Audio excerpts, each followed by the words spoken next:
Regardless of the business, industry, or profession in which we are engaged, we are all involved, to some extent, in human engineering. Some of us naturally are more involved in human engineering than others, depending, of course, on the contacts we have with people. No one, however, is completely divorced from dealing in some fashion with other people. The day a person becomes more interested in people than abstract theories, he has taken a big step in the direction of becoming a human engineering expert. Learn the 3 dimensions of human engineering. Above all else, remember that the human engineer's concern is in 3 dimensions. 1, he does not stop with merely knowing what people do. 2, he is not satisfied even with knowing why they do it. 3, he goes much farther. He also must know how to cause them to do it. The human engineer is not satisfied with knowing only the behavior pattern of an individual, that is, knowing what he does. He is not even satisfied with knowing the attitudes, tendencies, or idiosyncrasies that cause him to do it. The human engineer must go to the heart of an individual's existence and understand his ambitions, aspirations, and goals in life, even his yardstick of values. Our first impression might be that the human engineering approach is complicated, that is composed of a lot of psychological mumbo-jumbo. Actually, we can keep it simple and make it easily understood if we always think of these 3 dimensions in terms of the what, the why, and the how.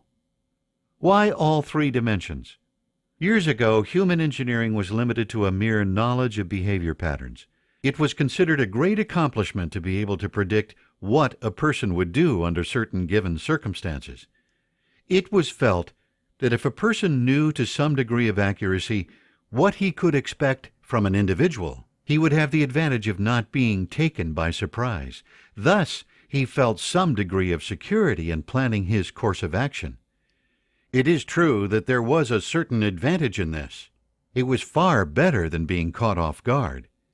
But this single dimension in understanding was far overrated. About the time of the turn of the century, 3-dimensional vision was the rage. The stereopticon was the instrument of sophisticated home entertainment. What household would be without one? A much shorter time ago, within the memory of most of us, we were introduced to 3-dimensional sound.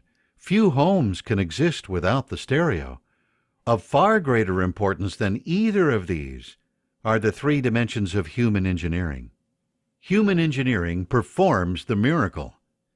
Now that I have read my brief, I intend to present my case and demonstrate to you in what way human engineering is the plus factor which elevates a person from the marginal 80% producer to the fortunate 20%. This miraculous change from the amateur class to the professional status is contained in 6 magic principles of human engineering, covered in the next 6 chapters. The principles contained therein are not entirely new to you, I am sure. Most of us have heard them repeated over and over most of our lives. But unfortunately, few of us give them the importance they deserve, and none of us use them to the extent they should be used. Let this miracle happen to you. Now I hope you will study them carefully one at a time.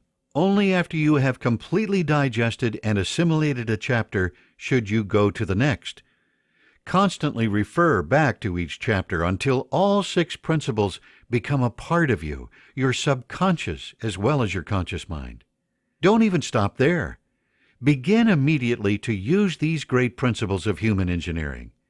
If you will do this and start immediately, you will find that miracles still happen, and furthermore, that they can change your life almost overnight.